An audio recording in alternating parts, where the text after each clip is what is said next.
In Illustrator brushes, you can have an invisible rectangle that does special things to brushes.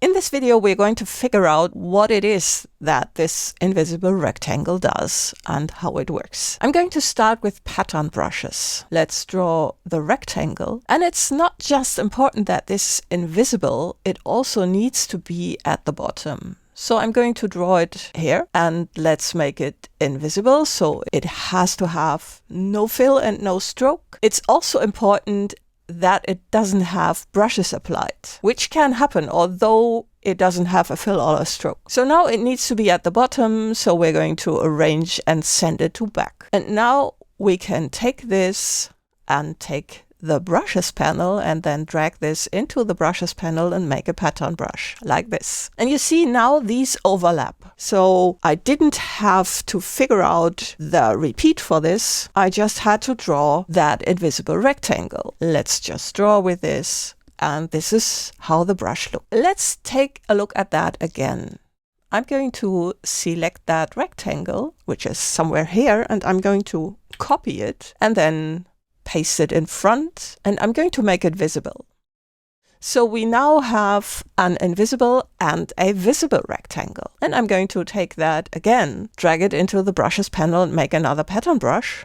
So let's select this path and make a duplicate and apply this. And now you see what gets repeated along this pattern brush is actually the rectangle. And the visible artwork just goes along. It just follows the rectangle. Let's take a look at what that rectangle does with the other brushes, because in the other brushes, we do not have this kind of repeat. So what does it do? And for that, I'm going to draw a rectangle here with this element that I'm going to use to make an art brush. But first of all, let's just take that, drag it in here and make an art brush. And then we're going to drag this down, make another copy and apply this art brush. And then you see how this got applied from the center of that path. Now let's see what this rectangle can do about that. I'm going to make it slightly larger and then make it invisible. And again, send it to the back and drag the whole thing into the brushes panel, make another art brush. And now we're going to make another copy and use that. And you see, now we have made this art brush appear only on one side of that path. There are situations in which you need that. But we have another thing going on.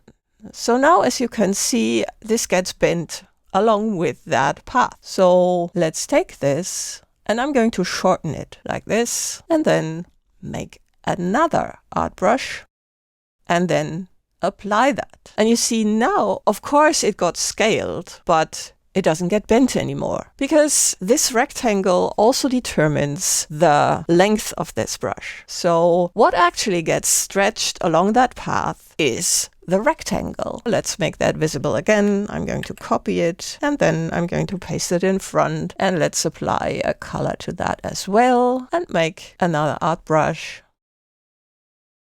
and apply that. So now you can see that the rectangle follows along the actual path.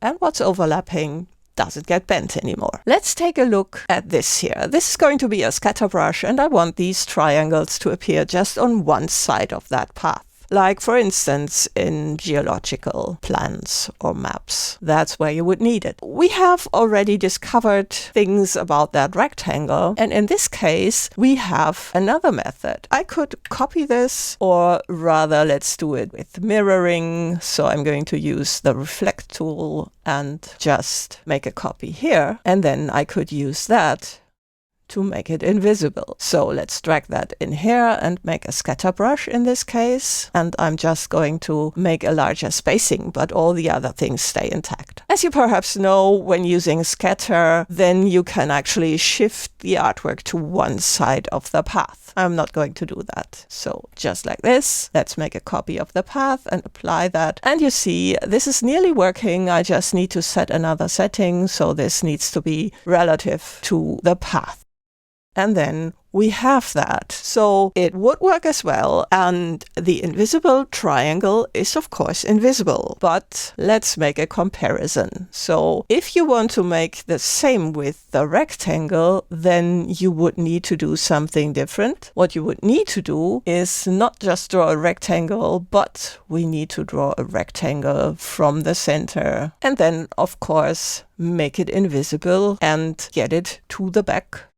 And then drag it inside, make a scatter brush, and rotate it relative to the path, adjust the spacing just slightly. And now I'm going to make the duplicate and apply the other brush. And now I'm going to drag that up here. So now what happens is you want to expand the appearance. You want to outline the brush, which is of course also what happens when you export an EPS or a PDF where it gets outlined automatically. So let's see what happens then. I'm going to expand the appearance. And you see the rectangle gets deleted automatically. That doesn't happen with the triangle. And there can be a lot of invisible triangles when you use this method to create your maps. So you want to actually consider using a rectangle and not that flipped triangle.